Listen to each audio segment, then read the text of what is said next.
అంటే భూకంపాల వల్ల, సముద్రం తుఫాన్ల వల్ల, పెను తుఫాన్ల వల్ల, హరికెన్స్ వల్ల, అలాగే సుడిగాల వల్ల, ఇసుక ఎడారిలో గాలి నీరు లేకపోతే ఉన్నా కూడా ఉపయోగపడిపోతే మనిషి బతకడు. అంటే మనవుడికి ఏం కావాలి?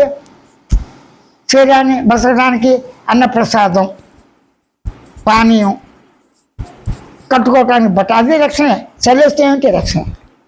కళ్ళల్లో ఏవో పడుతుంటే కళ్ళజోడు పెట్టుకుంటాం, డ్రెస్సు ఉంటాను, గూడు, అదే సరిపోతుందా? వయసు, ఆట పాట, తోడు, భార్య, భర్త, వంశం, వృక్షం. ఇది మానవుడికి మాత్రం ఉంది. మానవుడికే వృక్షం ఉంది. బలానా వారు బలానా ప్రవర మేము విశ్వామిత్ర వశిష్ఠుడికి సంబంధించిన వాళ్ళం అని ఓ శాస్త్రంలో మనకు ఉంది. కానీ ఇక్కడ నిన్ను తెలుసుకోవటానికి సామాన్యుడి దగ్గర నుంచి పండితుల వరకు, చదువుకున్నవాడు, చదువు రానివాడు, చదువు లేనివాడు, అక్షరముక్క సంతకం చేయనివాడు కూడా ఆనందం కొట్టాడు. నిద్రపోతే ఆనందం వస్తుంది సహజంగా. కళలో ఆనందం వచ్చి పోతుంది సుఖదుఖాలతో, మెరుగులో సుఖదుఖాలు పోతుంది. అప్పుడు నీ స్వరూపం ఆనందం కాకపోతే ఆనందం కావాలనేటువంటి భావమే కలదు. ఆనంద లక్షణంతో నేనే ఉన్నాను. ఆనందం ఎలా ఉంది? మౌనంతో. మౌన ఆనందం ఎలా ఉంది? గమనించే సాక్షి చైతన్యంతో, గుర్తించే లక్ష్యంతో పరిపూర్ణంగా మౌనంగా హాయిగా.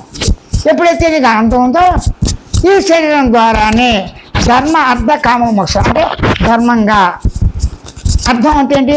శరీరానికి కావాల్సిన అవసరాలు తీర్చుకుంటూ, కోరికలు అంటే చిన్నప్పుడు ఆటపాటలతో, వయసు, తోడు, మన యొక్క సంతానం, కుటుంబము, వ్యవస్థతో ఉంటూ మోక్షం కోరుకోవాలి. మరి పుట్టినవాడు చనిపోతాడు కదా, పుట్టినాడు రోగరక్షలు ఉంటాయి కదా, భయాందోళన కదా. నేను పుట్టాను కాబట్టి నేను ముక్తి కావాలి. కానీ స్వయోగాలు ఈ ప్రసక్తి రాదు. కానీ ఏంటి? నువ్వే సాక్షాత్ ఆనంద స్వరూపుడి. ఆనందమే గమనిక, మౌన గమనిక ఆనందమే, ఆనంద గమనిక మౌనమే, ఆనంద గమనిక మౌనంగా పరిపూర్ణ గమనికే, స్వయం గమనిక పరిపూర్ణే. అది నీకు నువ్వు ఊరకుండు. ఇక ప్రయోజనం అంటే సకల ప్రయోజనాలు, సకల శాస్త్రాల యొక్క పరమావధి ఏంటి? నిత్యానందం పొందడానికి. ఏ మతమైన, ఏ కులమైన, ఏ జాత ఆనందంగా ఉండాలి. స్థిరమైన ఆనందం కాదు. స్థిరమైన ఆనందం ఎవరు? తానే. కానీ తన స్వయోగంతో గుర్తించి గమనించి తెలుసుకుని ఊరకుండి ఈ దేహం ద్వారా సమాజంతో ఉన్న మానవ సమాజంతో కూడినటువంటి మానవ సమాజానికి సహకరించే భూమాత, వేదమాత, ఆ భూదేవి తల్లి, దాని పుట్టి విడితో సర్వజీవరాశులతో కూడి లోక సమస్త సుఖనుభవంతో తన ఆనందంతో ఉంటే ఆనందాన్ని గుర్తింపు చేయటం, ఆహారం లేని వారికి, ఉన్నవారికి అవసరార్థం బట్ట, గృహం, గూడు, మంచి పనులు చేయమన్నాడు. మంచి అనిపించుకోవడం మన సత్కరణ కాదు, మంచి లక్ష్యాలు సేవ కాదు. నీకు ఉన్న నీ స్వరూపమే ఇదంతా.